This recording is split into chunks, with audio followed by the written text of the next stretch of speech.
GeM TV நேயர்களுக்கு அன்பு வணக்கங்களை கூறிக்கொண்டு வழக்கம்போல் விநாயகப் பெருமானை வணங்கி இன்றைய 12 ராசிகளுக்கான பலன்கள். இன்று 6/9/2025 ஆவணி மாதம் 21ஆம் நாள் விஸ்வாவசு வருடம். இன்றைய சூரிய உதயம் காலை 5:58 சூரிய அஸ்தமனம் மாலை 6:19 இன்றைய ஆதிக்க கிரகம் சனி பகவான். வழிபட வேண்டிய தெய்வம் ஆஞ்சநேய மூர்த்தியை வழிபட வேண்டும். நல்ல நேரம் காலை 7:45 முதல் 8:45 வரை, மாலை 4:45 முதல் 5:45 வரை. இன்றைய ராகு காலம் காலை 9 முதல் 10:30 வரை, யமகண்டம் மதியம் 1:30 முதல் 3 வரை, குளிகை நேரம் காலை 6 முதல் 7:30 வரை. இன்றைய சுபகோரை சுக்கிரகோரை நேரம் மாலை 5 முதல் 6 வரை. இந்த நேரத்திலே பழைய வீட்டை சீர் செய்யலாம், பழைய வண்டி வாகனங்களை மாற்றலாம், அது சம்பந்தமாக பேசலாம். அதேபோல் மறுமணத்திற்கு முயற்சி செய்கின்ற வரன்கள் இந்த நேரத்தை பயன்படுத்தி கொண்டு அந்த நேரத்திலே முயற்சிகளை செய்தால் நல்ல பலன் கிடைக்கும். அதேபோல் ஆடை ஆபரணம் வாங்குவதற்கு நல்ல நேரம். குடும்பத்திலே இருக்கின்ற சில பிரச்சனைகளுக்கெல்லாம் தீர்வு காண்பதற்கு நல்ல நேரம் இந்த நேரம். கவனமாக இருக்க வேண்டிய கோரை செவ்வாய் கோரை. காலை 8 முதல் 9 வரை, மதியம் 3 முதல் 4 வரை. இந்த நேரத்திலே கவனமாக இருக்க வேண்டும். அதிகம் பேசக்கூடாது, மௌனத்தை கடைபிடிக்க வேண்டும், முக்கியமான முடிவுகளை எடுக்கக்கூடாது. இன்றைய நட்சத்திரம் இன்று இரவு 11:43 வரை அவிட்டம், அதன் பிறகு சதயம். இன்றைய திதி இன்று அதிகாலை 2:38 வரை வளர்பிறை திரையோதசி, அதன் பிறகு சதுர்தசி வருகின்றது. இன்றைய சந்திராட்டமும் கடகராசிக்கு சந்திராட்டமும் நாள் முழுவதும் கவனமாக இருக்க வேண்டும். புனர்பூசம் நட்சத்திரக்காரர்கள் இன்றைய நாளிலே பிங்க் நிற ஆடைகளை அணிவதை தவிர்ப்பது நல்லது. நாளைய விசேஷம் பௌர்ணமி. பௌர்ணமி நல்ல நாள், ஆவணி மாத பௌர்ணமி. அண்ணாமலைக்கு அரோகரா என்று பௌர்ணமி நாட்களிலே சிவபெருமானை அதிகம் வணங்க வேண்டும். அதேபோல் சத்யநாராயண வழிபாடு செய்ய வேண்டும். தொடர்ந்து நாம் காண இருப்பது மேஷம் முதல் மீனம் வரை உள்ள 12 ராசிகளுக்கான பலன்களை. மேஷ ராசி அன்பர்களே, இன்று காலை 11:40 பின் சந்திரன் உங்கள் ராசிக்கு 11ஆம் இடத்திலே வருகின்றார். உங்களுடைய ராசி அதிபதி செவ்வாய் ராசிக்கு 6ஆம் இடத்திலே இருக்கின்றார். ஆகவே வீடு வண்டி வாகன வகையிலே யோகங்கள் உண்டாகும். உங்களுடைய முயற்சிகள் எல்லாம் பெரும் வெற்றி பெறுகின்ற நல்ல நாள். உத்தியோகத்திலே இருப்பவர்களுக்கு சம்பள உயர்வு, பதவி உயர்வு, இடமாற்றம் போன்றவை கிடைக்கும். திருமண பேச்சுவார்த்தைகள் சுபமாக முடியும். நண்பர்கள் உறவினர்களால் நல்ல ஆதாயங்கள் உண்டாகும். தந்தை வழி சொத்துக்கள் கைக்கு வருகின்ற நாள். உங்களுடைய முயற்சிகள் எல்லாம் பெரும் வெற்றியை பெறும். குழந்தை பாக்கியத்திற்காக காத்திருக்கின்ற தம்பதிகளுக்கு சந்தான பிராப்தி உண்டாகும். தொழிலிலே நல்ல முன்னேற்றங்கள் ஏற்படும். கணவன் மனைவியிடையே நல்ல ஒற்றுமை ஏற்படும். நினைத்ததெல்லாம் நல்லபடியாக நடக்கக்கூடிய நல்ல நாளாக இருக்கின்றது. முன்னோர்களுடைய ஆசீர்வாதம் பரிபூர்ணமாக கிடைக்கின்ற நல்ல நாள். இன்றைய நாளிலே ஆஞ்சநேய மூர்த்தியை வணங்கி மேலும் நற்பலன்களை பெறுங்கள். வாழ்த்துக்கள். ரிஷபராசி அன்பர்களே, இன்று காலை 11:40 பின் சந்திரன் உங்கள் ராசிக்கு 10ஆம் இடத்திற்கே இருக்கின்றார். உங்களுடைய ராசி அதிபதி சுக்கிரன் ராசிக்கு 3ஆம் இடத்திலே இருக்கின்றார். ஆகவே இன்றைய நாளிலே உழைப்புக்கு ஏற்ற ஊதியங்கள் கிடைக்கும். கடன் பிரச்சனைகள் தீரும். அரசு வகையிலே நல்ல ஆதாயங்கள் உண்டாகும். பெயரும் புகழும் கிடைக்கின்ற நல்ல நாள். வேலையிலே உங்களுடைய திறமைகள் வெளிப்படும். மாணவர்கள் சாதனை புரியக்கூடிய நல்ல நாள். காரிய தடைகள் ஏற்பட்டு விலகும். குழந்தை பாக்கியத்திற்காக காத்திருக்கின்ற தம்பதிகளுக்கு சந்தான பிராப்தி உண்டாகும். பொருளாதாரத்திலே பெரும் வளர்ச்சி உண்டாகும். தொழிலிலே நல்ல முன்னேற்றங்கள் ஏற்படும். வேலை தேடிக்கொண்டிருப்பவர்களுக்கு நல்ல வேலை கிடைக்கும். எடுக்கின்ற முயற்சிகளிலே பெரும் வெற்றி கிடைக்கின்ற நல்ல நாள். எதிர்பார்த்த பணங்கள் கைக்கு வரும். சுபகாரியங்கள் நடக்கக்கூடிய நல்ல நாளாக இருக்கின்றது. ஆஞ்சநேயரை வழிபடுங்கள். வாழ்த்துக்கள். மிதுன ராசி அன்பர்களே, இன்று காலை 11:40 பின் சந்திரன் உங்கள் ராசிக்கு 9ஆம் இடத்திலே வருகின்றார். உங்களுடைய ராசி அதிபதி புதன் ராசிக்கு 3ஆம் இடத்திலே இருக்கின்றார். ஆகவே சகலவிதமான பாக்கியங்களும் கிடைக்கக்கூடிய நல்ல நாள். புதிய தொழில் முயற்சிகள் எல்லாம் பெரும் வெற்றியை பெறும். கடன் தொல்லைகள் விலகும். நண்பர்கள் மூலம் எதிர்பார்த்த உதவிகள் கிடைக்கும். தந்தை வழியிலே நல்ல அனுகூலங்கள் உண்டாகும். புதிதாக வேலை தேடி கொண்டிருப்பவர்களுக்கு நல்ல வேலை கிடைக்கும். வியாபாரம் செய்பவர்களுக்கு அதிலே நல்ல வளர்ச்சியும் லாபமும் கிடைக்கின்ற நாள். திருமணம் போன்ற சுபகாரிய பேச்சுவார்த்தைகள் இனிதே முடியும். பதவி உயர்வு, வேலை மாற்றம் போன்றவை கிடைக்கும். பொருள் வரவும் தனலாபமும் அதிகரிக்கின்ற நாள். திடீர் அதிர்ஷ்டங்கள் சிலருக்கு தேடி வரும். தனவரவு உண்டாகும். கணவன் மனைவியிடையே நல்ல ஒற்றுமை ஏற்படும். சுபகாரியங்கள் நடக்கக்கூடிய நல்ல நாள். கூட்டுத் தொழிலிலே நல்ல லாபங்கள் வரக்கூடிய நாள். சிறப்பான நாள் இது. இன்றைய நாளிலே ஆஞ்சநேயரை வணங்கி மேலும் நற்பலன்களை பெறுங்கள். வாழ்த்துக்கள். கடகராசி அன்பர்களே, இன்று காலை 11:40 பிறகு சந்திராட்டமும் துவங்குகின்றது. ஆகவே இந்த நேரத்திலே மிக மிக கவனமாக இருக்க வேண்டும். தேவையில்லாத அலைச்சலும் மன உளைச்சலும் உண்டாகலாம். ஆகவே எதிராளியிடம் பேசும்போது மிகுந்த கவனம் தேவை. எல்லா விதத்திலும் எல்லோரிடமும் பேசும்போது மிக மிக கவனமாக பேச வேண்டும். தொழில் செய்பவர்கள், சொந்த தொழில் செய்பவர்கள் அதிலே மிகுந்த கவனத்தை செலுத்த வேண்டிய நாள். இன்றைய நாளிலே புதிதான முதலீடுகள், புதிய முயற்சிகளை தள்ளி போட வேண்டும். அலுவலகத்திலே வேலை பளு அதிகமாக இருக்கும். வீண் பயத்தை தவிர்த்து கொள்ள வேண்டிய நாள். இன்றைய நாளிலே இறை வழிபாடு அதிகம் செய்ய வேண்டும். சிவபெருமான் பற்றிய இந்த கோளறு பதிகத்தை படித்து நலம் காண வேண்டிய நாள். ஆஞ்சநேய மூர்த்தியை வணங்குங்கள். முடிந்தால் ஆஞ்சநேயருக்கு ஒரு நெய் தீபம் ஏற்றி வெற்றிலை மாலை சாற்றி வழிபடுங்கள். சந்திராட்டம பாதிப்புகள் குறையும். வாழ்த்துக்கள். சிம்மராசி அன்பர்களே, இன்று காலை 11:40 பின் சந்திரன் உங்கள் ராசிக்கு 7ஆம் இடத்திலே இருக்கின்றார். உங்களுடைய ராசி அதிபதி சூரியன் ராசியிலேயே இருக்கின்றார். ஆகவே உறவினர்களோடு இருந்து வந்த மன வருத்தங்கள் எல்லாம் தீரும். வியாபாரத்திலே நல்ல முன்னேற்றங்கள் உண்டாகும். அலுவலகத்திலே இருந்து வந்த நெருக்கடிகள் எல்லாம் குறையும். பழைய பாக்கிகள் வசூலாகின்ற நாள். காரிய வெற்றிகள் உண்டாகும். திருமணம் போன்ற சுபகாரிய பேச்சுவார்த்தைகள் கைகூடி வரும். பூர்வீக சொத்திலே இருந்து வந்த பிரச்சனைகள் எல்லாம் தீரும். கடன் பிரச்சனைகள் தீரும். வீடு, வண்டி, வாகன மாற்றம் ஏற்படும். நண்பர்கள் மூலம் நல்ல அனுகூலங்கள் உண்டாகும். உங்களுடைய முயற்சிகள் பெரும் வெற்றியை பெறும். பொருளாதாரம் திருப்திகரமாக இருக்கும். பிள்ளைகளால் பெருமை ஏற்படும். வாழ்க்கை துணையால் மகிழ்ச்சி உண்டாகும். சிறப்பான நாள் இது. ஆஞ்சநேயரை வணங்குங்கள். வாழ்த்துக்கள். கன்னிராசி அன்பர்களே, இன்று காலை 11:40 பின் சந்திரன் உங்கள் ராசிக்கு 6ஆம் இடத்திலே இருக்கின்றார். உங்களுடைய ராசி அதிபதி புதன் ராசிக்கு 12ஆம் இடத்திலே இருக்கின்றார். ஆகவே இந்த 6ஆம் இடம் மற்றும் 8ஆம் இடம், இந்த 2 நாட்களும் 8ஆம் இடத்துக்கு வரும்போது சந்திராட்டமும், 6ஆம் இடத்திலே வரும்போதும் சந்திரனால் பாதிப்புகள் ஏற்படும். ஆகவே இன்றைய நாளிலே உங்களுக்கு பொருளாதாரம் நெருக்கடியாக இருக்கும். அலுவலகத்திலே மற்றவர்கள் பிரச்சனைகளிலே தலையிடக்கூடாது. தொழிலிலே புதிய முதலீடுகளை தவிர்க்க வேண்டிய நாள்.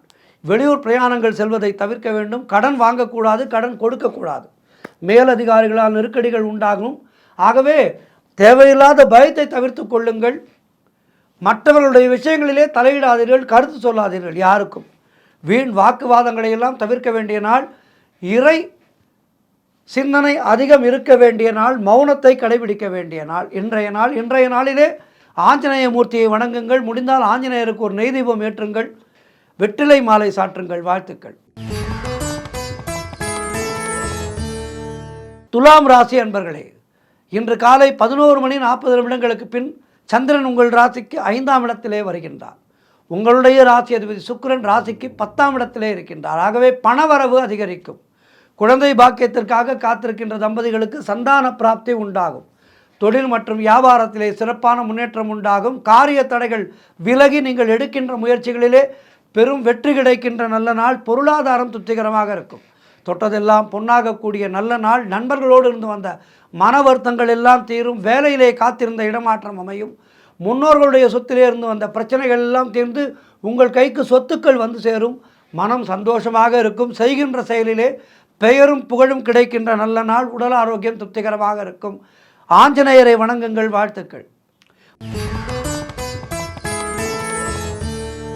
விருச்சிக ராசி அன்பர்களே, இன்று காலை 11:40 பிறகு சந்திரன் உங்கள் ராசிக்கு 4ஆம் இடத்துக்கு வருகின்றார்.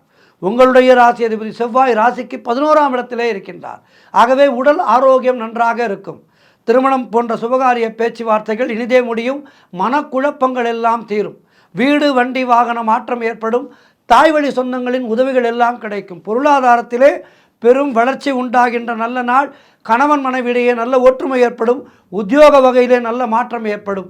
எதிர்பார்த்த விஷயங்கள் எல்லாம் நல்லபடியாக நடக்கும். வீடு கட்டுவதற்கான முயற்சிகளிலே பெரும் வெற்றி கிடைக்கும். தொழிலிலே நல்ல முன்னேற்றம் ஏற்படும். சிறப்பான நாள் இது. ஆஞ்சநேயரை வணங்குங்கள். வாழ்த்துக்கள். தனுசு ராசி அன்பர்களே, இன்று காலை 11:40 பிறகு சந்திரன் உங்கள் ராசிக்கு 3ஆம் இடத்துக்கு வருகின்றார். உங்களுடைய ராசி அதிபதி குரு ராசிக்கு 7ஆம் இடத்துக்கு வருகின்றார். ஆகவே இளைய சகோதரர்கள் மூலம் அனுகூலங்கள் உண்டாகும். நீங்கள் நினைத்தது அனைத்தும் நல்லபடியாக நடக்கக்கூடிய நல்ல நாளாக இருக்கின்றது. பயணங்கள் அதிகமாக மேற்கொள்வீர்கள். காரிய தடைகள் எல்லாம் விலகும். கூட்டு தொழிலிலே நல்ல லாபங்கள் வரக்கூடிய நல்ல நாள். உறவினர்கள் மூலம் நல்ல ஆதாயங்கள் உண்டாகும். உத்தியோக உயர்வு, பதவி உயர்வு, இடமாற்றம் போன்றவை கிடைக்கும். குழந்தைகளால் மகிழ்ச்சி உண்டாகும். உடல் ஆரோக்கியம் சிறப்பாக இருக்கும். வீடு, வண்டி, வாகன மாற்றம் ஏற்படும். அலுவலகத்திலே புதிய பொறுப்புகள் மகிழ்ச்சியை தரும். சிறப்பான நாள் இது. இன்றைய நாளிலே ஆஞ்சநேயரை வணங்குங்கள். வாழ்த்துக்கள். மகர ராசி அன்பர்களே, இன்று காலை 11:40 பிறகு சந்திரன் உங்கள் ராசிக்கு 2ஆம் இடத்துக்கு வருகின்றார். உங்களுடைய ராசி அதிபதி சனி ராசிக்கு 2ஆம் இடத்திலேயே இருக்கின்றார். ஆகவே இன்றைய நாளிலே உங்களுக்கு பழைய பாக்கிகள் வசூலாகும். உழைப்புக்கேற்ற ஊதியங்கள் கிடைக்கும். கடன் பிரச்சனைகள் தீரும். பதவி உயர்வோடு வேலை மாற்றம் ஒரு சிலருக்கு உண்டாகும். சுபகாரியங்கள் கைகூடி வருகின்றன. புதிதாக வேலை தேடி கொண்டிருப்பவர்களுக்கு நல்ல வேலை கிடைக்கும். வியாபாரத்திலே நல்ல முன்னேற்றம் உண்டாகும். நண்பர்கள் மூலம் அனுகூலம் உண்டாகும். கணவன் மனைவியிடையே நல்ல ஒற்றுமை ஏற்படும். குழந்தைகளால் மகிழ்ச்சி உண்டாகும். சுபவிரயங்கள் ஏற்படக்கூடிய நல்ல நாள்.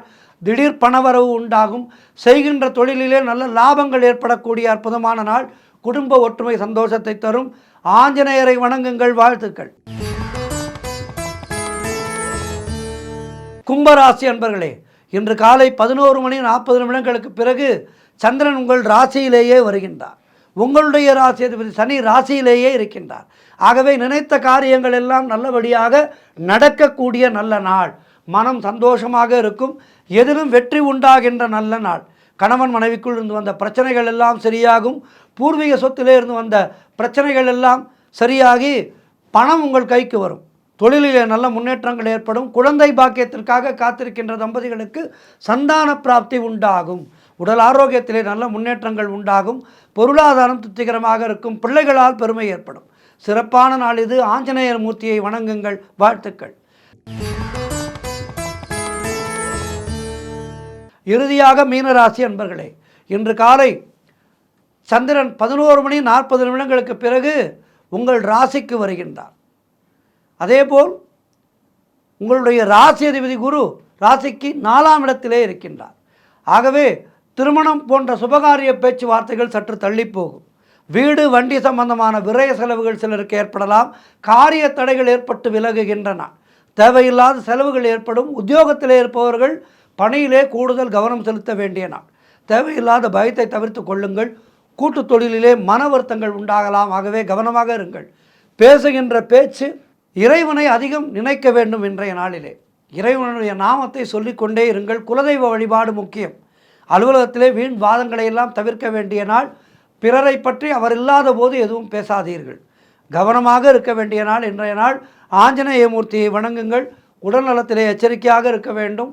மொத்தத்தில் இன்றைய நாள் இறைவனை அதிகம் நினைத்து இந்த உலகத்தை அதிகம் மறக்க வேண்டிய நாள் இன்றைய நாள். கவனமாக இருங்கள். 12 ராசியினருக்கும் இன்றைய நாள் சிறப்பாக இருக்க பிரார்த்திக்கின்றேன். நன்றி, வணக்கம். இன்றைய ஆன்மீக தகவல். பொதுவாக நாம் ஏதேனும் ஒரு நல்ல நாள் பார்க்க வேண்டும். ஒரு விசேஷத்துக்கு நல்ல நாள் நிச்சயதார்த்தத்துக்கோ திருமணத்திற்கோ நல்ல நாள் பார்க்க வேண்டும். ஏதேனும் சுபகாரியங்கள் செய்கின்றோம், அதற்கு நல்ல நாள் பார்க்க வேண்டும் என்றால் உடனடியாக பஞ்சாங்கத்தை எடுத்து பார்ப்போம். இந்த பஞ்சாங்கம் என்பது என்ன? மிக மிக முக்கியமானது. நம்முடைய வாழ்க்கையிலே நமக்கு மிக முக்கியமானது. நல்ல நாட்களை நமக்கு சொல்லிக் கொடுப்பது பஞ்சாங்கம். இது நம்முடைய வாழ்க்கையிலே ஒரு மிக மிக முக்கியமான ஒரு அங்கம்.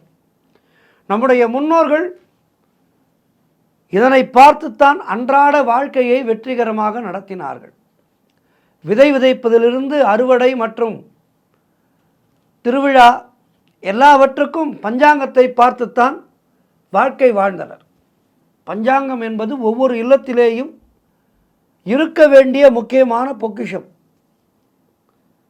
உயரமாக மரம் வளர்வதற்கு மேல்நோக்கு நாள், பூமிக்குள்ளே நன்றாக வளர்வதற்கு கீழ்நோக்கு நாள், கொடி படர படர் நாள், இதெல்லாம் பஞ்சாங்கத்திலே இருக்கின்றது. வைதிகரை தேடித்தான் ஓட வேண்டும் என்ற அவசியமில்லை. பஞ்சாங்கம் வீட்டிலே இருந்தால் பஞ்சாங்கத்தை பார்த்து நாமே தெரிந்து கொள்ளலாம். இன்று கரிநாள் சுபம் விளக்கவும் என்று போட்டிருக்கும். இன்று நல்ல நாள், கல்வி ஆரம்பிக்கலாம், நல்ல விஷயங்களை ஆரம்பிக்கலாம் என்று போட்டிருக்கும். இப்படி பஞ்சாங்கத்தை பார்த்தால் நம்முடைய அன்றாட விஷயங்களை, இதனை செய்யலாம் இதனை செய்யக்கூடாது என்பதையெல்லாம் நாம் தெரிந்து கொள்ளலாம், அறிந்து கொள்ளலாம், புரிந்து கொள்ளலாம். பஞ்ச அங்கங்களாகிய வாரம், நட்சத்திரம், திதி, யோகம், கர்ணம், இவைதான் பஞ்சாங்கம். நமது சாஸ்திரப்படி ஒரு நாள் என்பது காலை சூரியோதயம் முதல் மறுநாள் காலை சூரியோதயம் வரை உள்ள நாளாகும். அதாவது இன்று காலை சூரியோதயம் துவங்குகின்றது என்றால் மறுநாள் காலை சூரியோதயம் வரை உள்ள நாள் ஒரு முழு நாளாக கணக்கிடப்படும். அப்படித்தான் நாம் கணக்கிட வேண்டும் பஞ்சாங்கப்படி. ஒரு மாதம், இந்த மாதம் இந்த தேதி, இந்த தேதியிலே காலை 4:30 மணிக்கு ஒரு ஆண் குழந்தை பிறப்பதாக வைத்து கொண்டால், ஜாதகம் எழுதுகின்ற ஜோதிடர் அவர்கள் இன்ன தம்பதிக்கு இன்ன தேதியிலே இன்ன மணியிலே, அதாவது இரவு 4:30 மணிக்கு ஆண் குழந்தை பிறந்தது என்று தான் எழுதுவார். காரணம், நம்முடைய பஞ்சாங்கப்படி 24 மணி நேரம் என்பது தான் ஒரு முழு நாள். எனவே அந்த குழந்தை என்பது விடியற்காலை 4:30 மணிக்கு பிறந்திருந்தால் கூட அந்த ஜனன காலம் என்பது இரவு என்று தான் கணக்கிடப்படும். காரணம், இந்த சூரியோதயப்படி தான் நம்முடைய பஞ்சாங்கம் கணக்கிடப்படுகின்றது. ஒரு உதாரணத்துக்கு, உத்தராயணம் தை மாதம் முதல் ஆணி உடைய உத்தராயணம் என்று சொல்கின்றோம். சூரியன் வடக்கு நோக்கி போகின்றான். இது தேவர்களுக்கு பகல் காலம். காலையிலே சூரியன் தென்கிழக்கே உதயமாவதை இந்த நேரத்திலே காணலாம். நமக்கு வெயில் கொளுத்தும். தட்சிணாயனம் என்பது ஆடி மாதம் முதல் மார்கழி மாதம் முடிய பஞ்சாங்கத்திலே வருகின்ற ஆடிப்பட்டம் தேடி விதை, அதாவது மழைக்காலம், குளிர்காலம், பயிர் செய்வதற்கு அறுவடைக்கு தயாராகின்றோம். சூரியன் தெற்கு நோக்கி பயணிக்கின்றான் இந்த நேரத்திலே. இது தேவர்களுக்கு இரவு காலம். ஆகவே இந்த நேரத்திலே சூரியன் வடகிழக்கே உதயமாவதை நாம் காணலாம். அயனம் என்ற சொல்லுக்கு சலனம் அல்லது இடம் விட்டு இடம் பெயர்தல் என்று பொருள். இந்த 12 மாதங்களை 6 பருவங்களாக பிரித்தனர் தமிழர். சித்திரை, வைகாசி இளவேனில் காலம், ஆணி ஆடி முதுவேனில் காலம், ஆவணி புரட்டாசி கார்காலம், ஐப்பசி கார்த்திகை கூதிர் காலம், மார்கழி தை முன்பனி காலம், மாசி பங்குனி பின்பனி காலம். அகஸ் என்றால் பகல் நேரம். இதிலிருந்து இரவு நேரம் கண்டுபிடித்து மாந்தி நேரம் கண்டுபிடிக்க உபயோகப்படுகின்றது. அவமா அல்லது 3 திதியாவது, 3 நட்சத்திரமாவது, அவமாகம் 3 யோகமாவது ஒரே நாளில் வருவது. உதாரணத்துக்கு சொல்ல வேண்டுமென்றால், சார்வரி வருடம் பாம்பு பஞ்சாங்கம் ஆணி மாதம் 12ஆம் தேதி வெள்ளிக்கிழமை 3 திதி ஒரே நாளிலே வருகின்றது. ஒரு தினஸ்பிரக், ஒரு நட்சத்திரமாவது, ஒரு திதியாவது, ஒரு யோகமாவது 3 நாளில் வருவது என்பது. இப்படி உதாரணங்களை நாம் சொல்லிக்கொண்டே போகலாம். இந்த பஞ்சாங்கங்கள் என்பது, பஞ்சாங்கம் என்பது அது மிகப்பெரிய ஒரு அருமையான வானசாஸ்திர கணக்கு. இந்த வானசாஸ்திர கணக்கிலே நம்முடைய முன்னோர்கள் மிகச்சிறந்த மேதாவிகளாக இருந்தார்கள். எல்லாவற்றுக்கும் மிக அழகாக கணக்கு போட்டு வானசாஸ்திரப்படி தங்களுடைய குறிப்புகளை நமக்கு கொடுத்து, தமிழர்கள் என்பவர்கள் உலகத்திலேயே மிகப்பெரிய அறிவாளிகள் என்பதை நிரூபித்தவர்கள் நம்முடைய முன்னோர்கள். இப்படி இந்த பஞ்சாங்கத்திலே நிறைய விஷயங்கள் இருக்கின்றது. ஆகவே நம்முடைய வாழ்க்கையை நடத்துவதற்கு பஞ்சாங்கத்தை மிக அழகாக சரியாக பயன்படுத்தி கொண்டாலே நாம் மிகப்பெரிய துன்பங்களிலிருந்து மீண்டு விடலாம். என்னவென்றால் பஞ்சாங்கத்தை பார்த்து இந்த நாளிலே இதனை செய்யலாமா கூடாதா, செய்யலாம் என்றால் செய்து விட வேண்டும், கூடாது என்றால் செய்யக்கூடாது. அப்படி இருந்தாலே நம்முடைய வாழ்க்கையானது நன்றாக இருக்கும். இதிலே பஞ்சாங்கத்திலே அபசவியம் என்றால் இடதுபுறம் என்று அர்த்தம். நேத்திரம் என்றால் ஒரு கண் நாள், ஞாயிறு திங்கள். இரு கண் நாள் என்றால் புதன் வியாழன் வெள்ளி. மேற்கண்ட நாட்களிலே என்ன செய்ய வேண்டும்? நல்ல காரியங்களை தொடங்கலாம். குருட்டு நாள் என்றால் செவ்வாய் சனி. இன்றைய நாள் இந்த நாட்களிலே எதையும் செய்யக்கூடாது, புதிதாக நல்ல காரியங்களை தொடங்கக்கூடாது. ஜீவன் என்றால் சூரியன் இருக்கும் நட்சத்திரத்துக்கு முன் பின் உள்ள நட்சத்திரங்கள் ஜீவன் இல்லாத நட்சத்திரங்கள் என்ற அர்த்தம். சூரியன் இருக்கும் நட்சத்திரத்திற்கு 3, 4, 5, 6, 7, 8 உள்ள நட்சத்திரங்கள் அரை ஜீவன் மத்தியமம் நல்லவை. சூரியன் இருக்கும் நட்சத்திரத்துக்கு 9, 13 ஒரு ஜீவன் உள்ளவை மிக நல்லவை. இப்படி நாமே பார்த்து தெரிந்து கொள்ளலாம். வைநாசிகம் அல்லது வைநாசிக பாதம் ஜென்ம நட்சத்திரத்துக்கு 88வது பாதம், அதாவது 22வது நட்சத்திரமாக வரும். இதிலே கண்டிப்பாக திருமணம் செய்யக்கூடாது. அபிஜித் என்றால் உத்திராட நட்சத்திரத்தினுடைய முடிவில் உள்ள 15 நாழிகை, திருவோண நட்சத்திரத்தினுடைய முதல் 4 நாழிகை. இந்த நேரம் மிக நல்ல நேரம். இந்த அபிஜித் என்ற நல்ல நேரம் என்று சொல்வார்கள். இந்த நேரத்திலே நல்லவற்றை செய்யலாம். புதிதான காரியங்களை இந்த நேரத்திலே தொடங்கினால் அது நல்ல விதத்திலே விருத்தி அடைந்து நமக்கு நல்லதை கொடுக்கும். உதாரணமாக பகல் 11:30 மணி முதல் 12:30 மணி வரை அபிஜித் வேளை என்று வைத்து கொண்டால் இந்த வேளையிலே நாம் நல்லவற்றை தொடங்கலாம். இது எதற்காக என்றால், எந்த ஒரு முக்கிய நல்ல காரியம் என்றாலும் கரிநாள், செவ்வாய்க்கிழமை, சனிக்கிழமை, ஆகமா, திரிதினஸ், பருக் போன்ற பஞ்சாங்கத்திலே இருக்கும் என்றாலும் நல்ல காரியத்தை நீங்கள் செய்யலாம் என்று அர்த்தம். இந்த வேளையிலே நல்ல காரியத்தை தொடங்கினால் அவை நல்ல விதமாக முடியும். எனவே இந்த பஞ்சாங்கத்தை பார்க்க கற்றுக்கொண்டு இந்த பஞ்சாங்கப்படி நம்முடைய வாழ்க்கையை நடத்தினால், பஞ்சாங்கம் என்பது நம்முடைய வாழ்க்கையை மிக மிக அழகாக நடத்துவதற்கு உதவுகின்ற அற்புதமான ஒரு சாதனம். நம்முடைய முன்னோர்கள் கொடுத்திருக்கின்ற மிக அருமையான ஒரு விஷயம் பஞ்சாங்கம் என்பது. ஆகவே ஒவ்வொரு இல்லத்திலேயும் பஞ்சாங்கத்தை வைத்துக்கொண்டு நாம் செய்கின்ற காரியங்கள் நல்ல விதமாக முடிவதற்கு, நம்முடைய குடும்பத்திலே நல்லவைகள் நடப்பதற்கு இந்த பஞ்சாங்கம் என்பது மிக மிக முக்கியம். அவற்றை வைத்துக்கொண்டு அதனை பார்ப்பதற்கு கற்றுக்கொண்டு வாழ்ந்தால் எல்லா நாளும் இனிமையான நாளாக இருக்கும். ஆகவே அதன்படி நடப்போம். பஞ்சாங்கத்தை பார்த்து நல்லவற்றை செய்வோம், நல்ல விதமாக வாழ்வோம். நன்றி, வணக்கம். சர்வம் கிருஷ்ணார்ப்பணம்.